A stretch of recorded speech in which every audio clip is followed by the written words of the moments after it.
Senang bertemu Anda. Di pertemuan yang lalu, saya memulai dari kitab 2 Petrus 1 ayat 1-11. Lalu saya bercerita tentang katakombe. Kali ini saya ingin memulai sambil bercerita tentang Derinkuyu. Sangat mirip dengan katakombe. Kapadokia yang terletak di selatan Turki sangat banyak dikunjungi orang Korea. Kalau mendengar cerita orang yang berkunjung ke Kapadokia, mereka berkata balon udaranya sangat terkenal.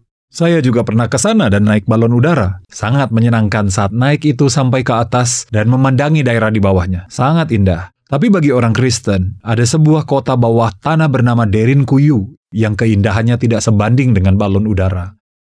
Kota ini terdiri dari 10 tingkat ke bawah tanah. Katakombe yang besar bisa mencapai 5 tingkat ke bawah tanah. Tapi Derinkuyu ini mencapai 10 tingkat.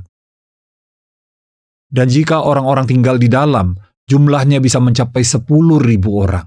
Sungguh sebuah kota bawah tanah yang besar. Sejak kapankah ada orang Kristen di Kapadokia? Sama seperti Roma, jika melihat Kisah Para Rasul pasal 2 ayat 10, setelah mendengar khotbah dari para rasul, pada orang-orang yang percaya Yesus, tertulis nama daerah asal mereka, Kapadokia, tercatat bersama dengan Roma. Jadi kita tidak bisa tahu siapa saja mereka, kita baru bisa bertemu di surga nanti. Dari Turki ada banyak peziarah yang ke Yerusalem. Di sana mereka percaya Yesus Kristus, dan ketika kembali ke daerahnya, penganiayaan pun dimulai. Karena itulah mereka mulai menggali kota bawah tanah. Kalau ke sana, benar-benar rasanya tidak bisa diungkapkan dengan kata-kata. Jemaat mula-mula yang mengalami penganiayaan ini, seperti yang dikatakan di 2 Petrus pasal 1, pulihkanlah citra Tuhan. Jadi seiring dengan pulihnya citra Allah ini, mereka pun bisa mengatasi segala situasi. Mereka juga dapat mengatasi segala kesakitan, amarah, dan masalah-masalah lain. Sehingga kita bisa mengingat mereka sebagai gereja Tuhan yang paling indah dan kuat sepanjang 2000 tahun sejarah gereja. Rasul Petrus menulis suratnya yang kedua dan juga terakhir ini dalam 2 Petrus pasal 1 ayat 1. Surat ini dimulai dengan surat kepada mereka yang memperoleh iman oleh keadilan. Mengakui dan mengetahui bahwa salib Yesus Kristus menghapus dosaku adalah iman yang sangat berharga. Bagaimana saudara memperoleh iman seperti itu? Sejak kecil saya sudah ke gereja, tapi saya sangat sulit mempercayai itu. Tidak bisa dipercaya. Bagaimana bisa Yesus Kristus yang mati 2000 tahun lalu dengan kematiannya bisa menghapus dosa saya? Benar-benar tidak bisa dipercaya. Saya ke gereja dari kelas 3 SD. Saat saya kelas 1 SMA, saya mulai menerima perkataan itu di dalam hati. Saat itu saya berpikir, saya terlalu lama pergi ke gereja, jadi otak saya sudah tercuci. Karena ini adalah hal yang sangat sulit dipercaya. Tetapi ini bukan pencucian otak, tapi adalah iman yang diberikan Tuhan sebagai hadiah. Petrus mengatakan ini adalah iman berharga, dan itu sangat benar. Lalu apa masalahnya? Meskipun memiliki iman yang berharga, tetapi dalam kenyataannya tidak mudah. Hidup sebagai orang Kristen yang berkuasa. Meskipun ada iman yang berharga, kita tidak bisa mengatasi hawa nafsu yang ada di dalam diri kita dengan benar. Jadi Tuhan memberikan firman. Di atas iman berharga ini akan ditambahkan 7 hal kebajikan. Jika kita menerima ini dengan baik, maka kita dapat mengatasi apapun sebagai orang Kristen. Hari ini, kita akan merenungkan ke-7 hal ini secara berurutan. Apakah ke-7 arti dari hal ini? Dan bagaimana kita dapat menerima ke-7 hal ini? Ini yang akan kita coba renungkan hari ini. Hal pertama yang dikatakan adalah kebajikan. Tuhan akan memberikan kebajikan kepada kita. Hal pertama yang akan kita renungkan dari kata kebajikan ini adalah mengandung arti keunggulan moral. Tuhan akan membuat umatnya unggul dalam mencari uang. Tidak. Membuat unggul dalam berkelahi. Tidak. Ada orang yang unggul dalam melukis. Dan ada orang Kristen yang dikaruniai dalam mencari uang. Tetapi yang Tuhan ingin berikan kepada semua orang Kristen adalah moral yang baik, kepribadian yang baik. Karena itu dari awal Tuhan sudah berjanji dalam Ulangan pasal 28 ayat 1. Bagi yang mendengar suara Tuhan, dan melakukan segala perintah-Nya, Tuhan memberikan janji luar biasa. Tuhan akan mengangkat engkau di atas segala bangsa di bumi. Tuhan menjanjikan keunggulan ini kepada umat-Nya. Bagaimana kita bisa menikmati keunggulan ini? Pertama-tama dari kata kebajikan ini kalau kita pikirkan. Saudara, ini mengandung arti keunggulan. Tapi kata kebajikan juga berhubungan erat dengan kata tujuan. Sekarang ini, kita memakai kata kebajikan hanya pada manusia dan tidak menggunakan kata ini untuk binatang ataupun piring. Tetapi di zaman ini, orang Yunani melihat anjing pun dibilang bajik, berbudi. Kapan anjing itu dibilang bajik, berbudi? Yaitu kalau anjing itu bertingkah sesuai perintah, saat itulah dikatakan anjing itu dibilang bajik. Cangkir pun dikatakan bajik. Cangkir ini dibuat untuk minum air. Saat air dituang ke dalamnya dan tidak tumpah, dan saat diminum tidak melukai bibir, selama itu melakukan perannya, maka itu dibilang bajik. Saudara, Tuhan ingin membuat kita menjadi unggul. Lalu kapan kita bisa menjadi unggul? Saat kita mengetahui tujuan Tuhan menciptakan kita, maka kita akan menjadi unggul. Mengapa Tuhan menciptakan kita? Mengapa Tuhan memberikan karakternya pada kita dan menjadikan kita manusia? Supaya kita bisa hidup sebagai wakil Tuhan. Tuhan menitipkan semua ciptaannya pada Adam Hawa agar dapat hidup sebagai pemelihara dan wakil Tuhan. Karena itu Tuhan memberikan citranya kepada mereka. Tidak hanya itu saja. Kenapa Tuhan menciptakan Anda sebagai pria dan istri Anda sebagai wanita? Saudara, tidak ada gunanya kita mengeluhkan ini. Terkadang kita bisa berpikir, kalau saja saya lahir sebagai pria, kalau saja saya lahir sebagai wanita, Anda bisa saja berpikir, tapi jangan dipikirkan berulang-ulang. Tidak ada gunanya sama sekali. Tuhan menciptakan kita sebagai pria dan wanita. Tuhan menciptakan kita sebagai orang Korea. Di antara orang Korea pun, Tuhan tidak membuat kita hidup di zaman Goguryeo atau dinasti Joseon, tetapi hidup di zaman sekarang ini. Ini adalah pekerjaan Tuhan. Saudara, kita harus menemukan tujuan hidup kita. Pada dasarnya adalah firman. Tuhan sudah menyatakan tujuan dan rencananya bagi kita. Tetapi kita malah, kenapa saya adalah anak bapak saya? Kenapa saya adalah suami atau istri orang itu? Kenapa saya harus mengalami penderitaan di masa lalu? Menemukan tujuan dan rencana Tuhan atas kehidupan kita adalah hal yang penting. Jika kita bisa menemukannya dan menambahkannya ke atas iman, maka maju selangkah lagi menjadi orang Kristen yang terampil. Banyak orang tidak tertarik untuk mencari tahu rencana Tuhan ini. Mereka hanya mengeluh, lalu mereka hidup semau mereka sendiri. Kenapa saya adalah jemaat gereja itu? Kenapa malah saya yang jadi pasangan hidup orang itu? Mereka hanya ingin melemparkan semuanya. Jangan. Saat kita menemukan rencana Tuhan di tempat kita berada, dan saat mendapat kasih karunia Tuhan dalam segala situasi, saudara, maka kita bisa menjadi orang yang unggul. Bagaimana caranya agar kita dapat menerima kebajikan ini? Jawabannya ada di bagian berikutnya. Apakah yang akan muncul di bagian selanjutnya? Kita harus menyediakan pengetahuan. Jika Anda menerima pengetahuan dengan benar, maka Anda akan menerima kebajikan. Saudara, pengetahuan yang harus kita pelajari sangat banyak. Bagaimana cara membuat makanan yang enak? Ini pengetahuan yang sangat penting. Bagaimana agar kita bisa memakai baju yang bagus? Bagaimana agar dapat hidup dengan baik? Pengetahuan seperti ini sangatlah penting. Tapi di antara pengetahuan yang harus kita pelajari, apakah pengetahuan yang menjadi dasar? Pengetahuan akan Tuhan. Dapat dikatakan seperti ini, jika tidak ada pengetahuan akan Tuhan, semua pengetahuan lain menjadi tidak berarti. Tetapi saat dikatakan pengetahuan akan Tuhan, ada banyak sekali kesalahpahaman dalam diri kita. Kalau kita punya banyak informasi tentang Tuhan, berarti kita mengenal Tuhan dengan baik. Ada orang yang berpikir seperti ini. Tidak, saudara. Anda harus keluar dari kesalahpahaman ini. Kelas saya hari ini sudah yang ke-8 kali. Kelas yang terakhir. Kalau Anda sudah ikut kelas saya beberapa kali, mungkin kalau ada yang bertanya, apakah Anda tahu Pak Enjo? Anda pasti akan menjawab, tahu kan? Anda sudah melihat muka saya dari layar dan mendengar suara saya dan isi kelas saya. Jadi pasti Anda akan bilang sedikit kenal saya, kan? Tetapi kalaupun ada yang bilang sudah mendengar 8 kelas saya, kalau Anda ditanyai, apakah Anda kenal dekat dengan Pak Enjo? Apa yang Anda jawab?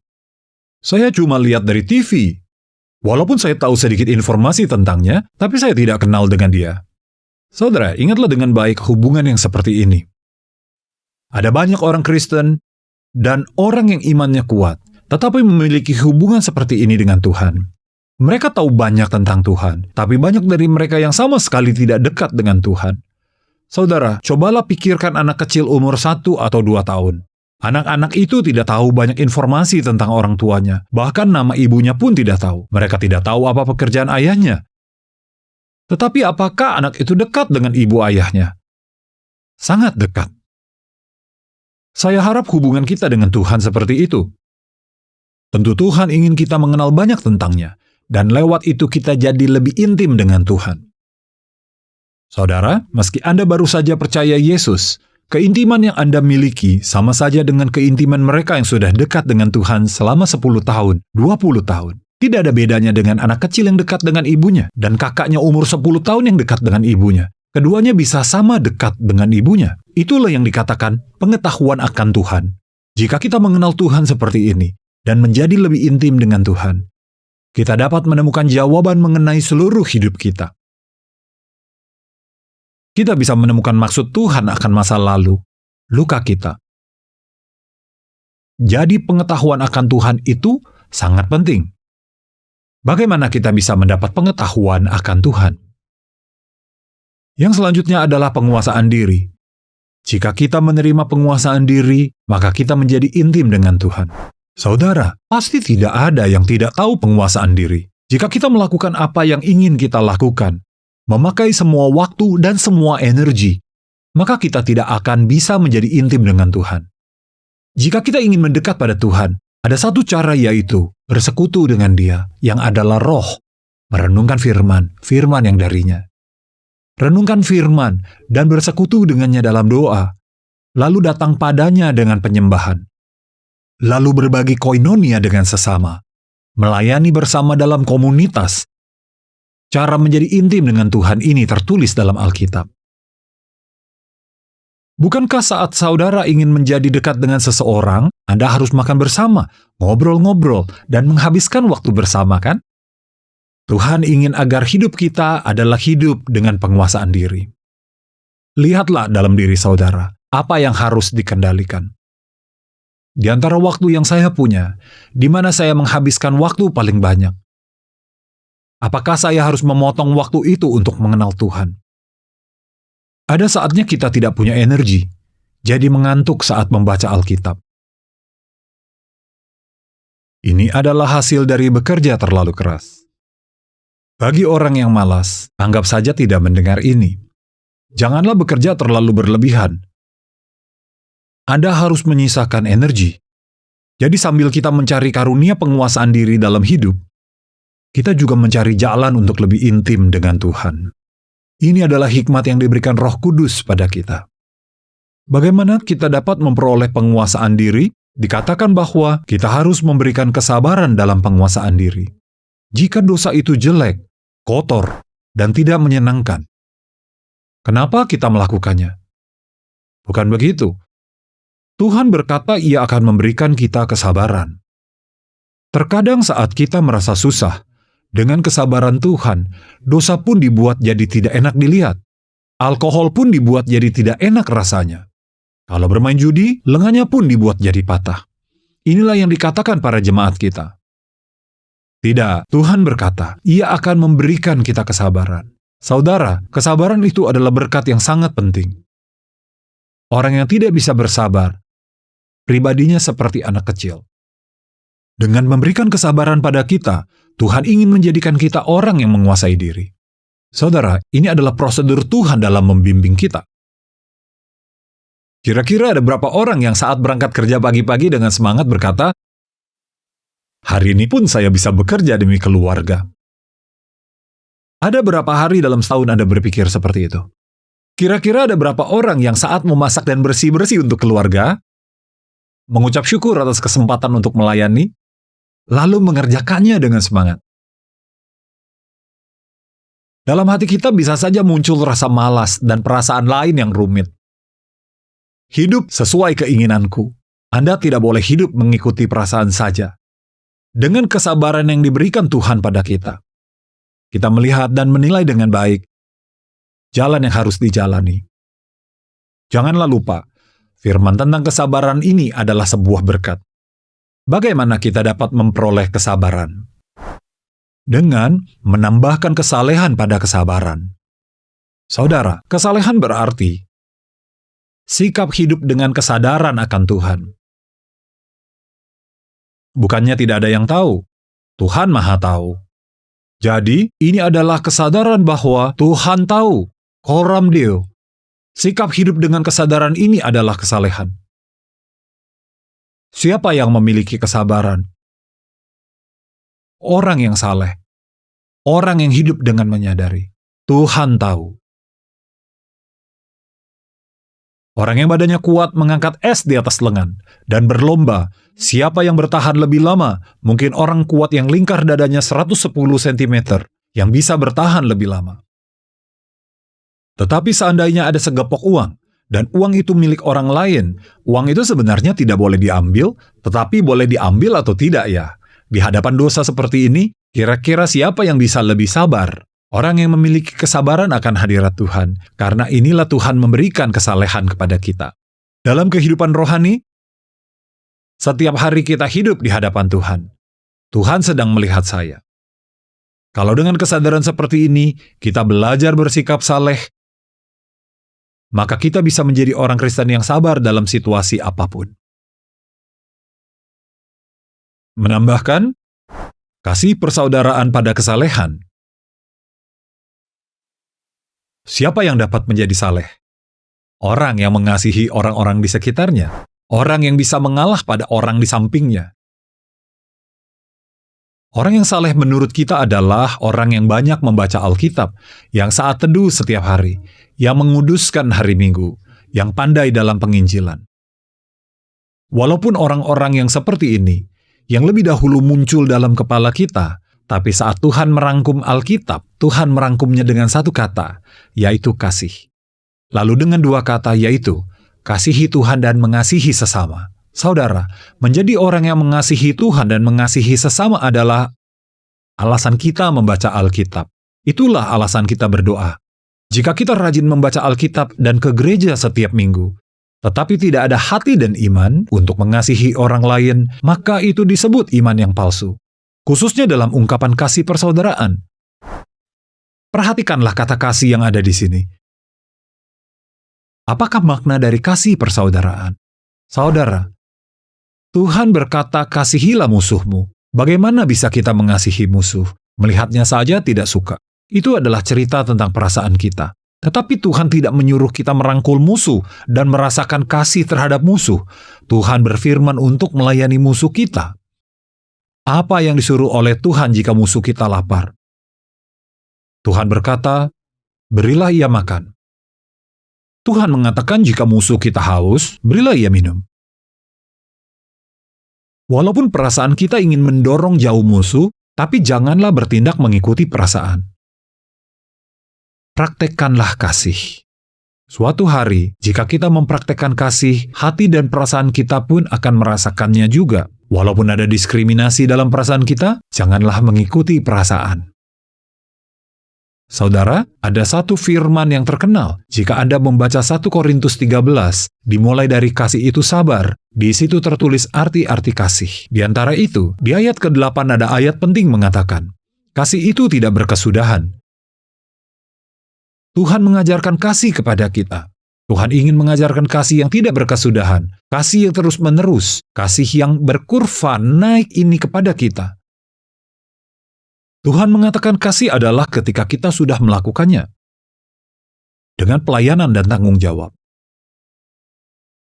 Kalau selama seminggu ini kita tidak bisa melakukannya, berarti kita adalah orang yang jauh dari kasih akan sesama. Ini berbeda dengan mentraktir makan orang yang pernah memberi kita makan. Kasih yang dimaksud Tuhan adalah ketika kita dalam Yesus Kristus memberi makan orang lain karena kita ingin menunjukkan kasih Kristus kepadanya.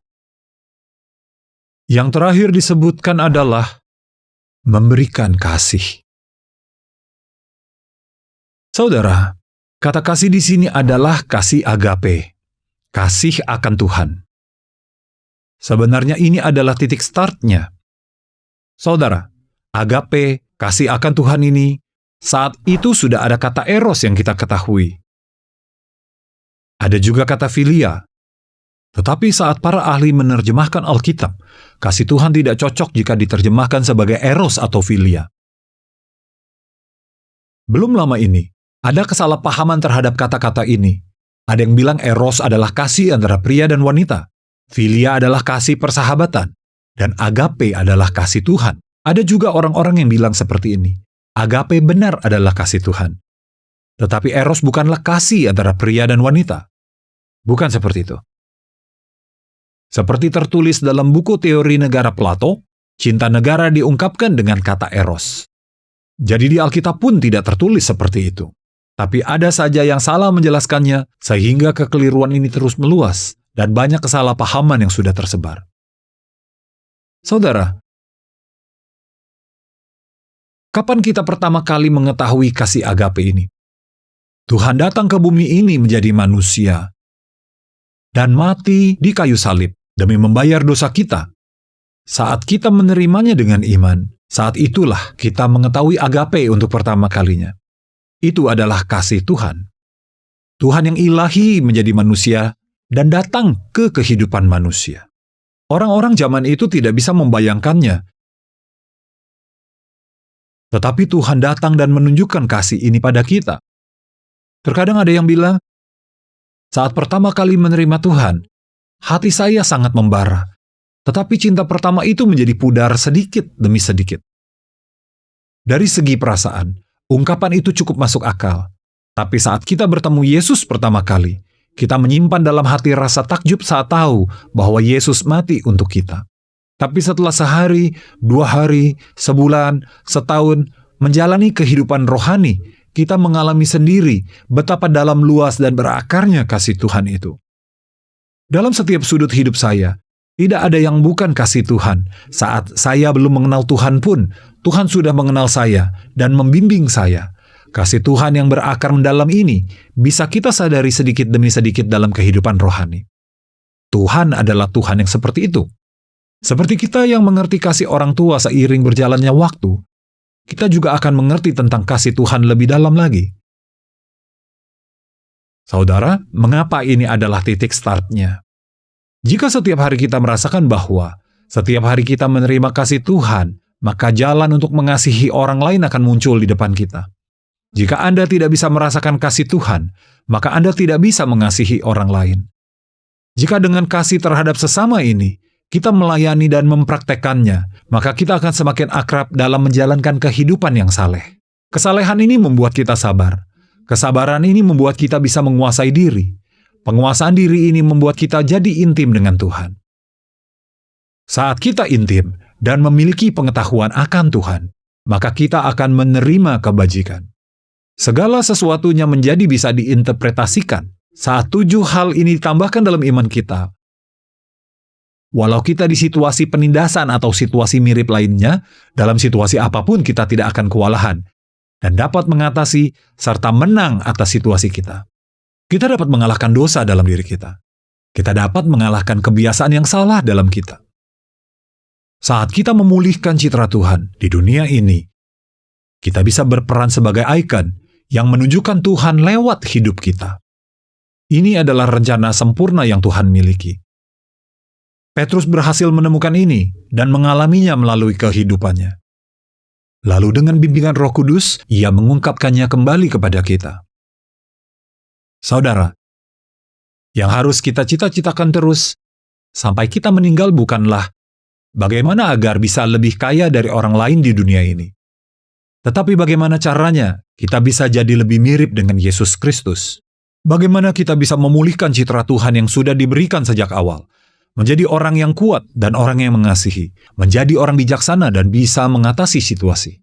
Bagaimana caranya untuk menjadi orang yang mengalahkan dosa? Dengan memiliki impian ini dan menantikan berkat-berkat berharga yang akan diberikan Tuhan, saya harap Anda berjalan di jalan iman selangkah demi selangkah. Kiranya Tuhan memberkati saudara. Terima kasih.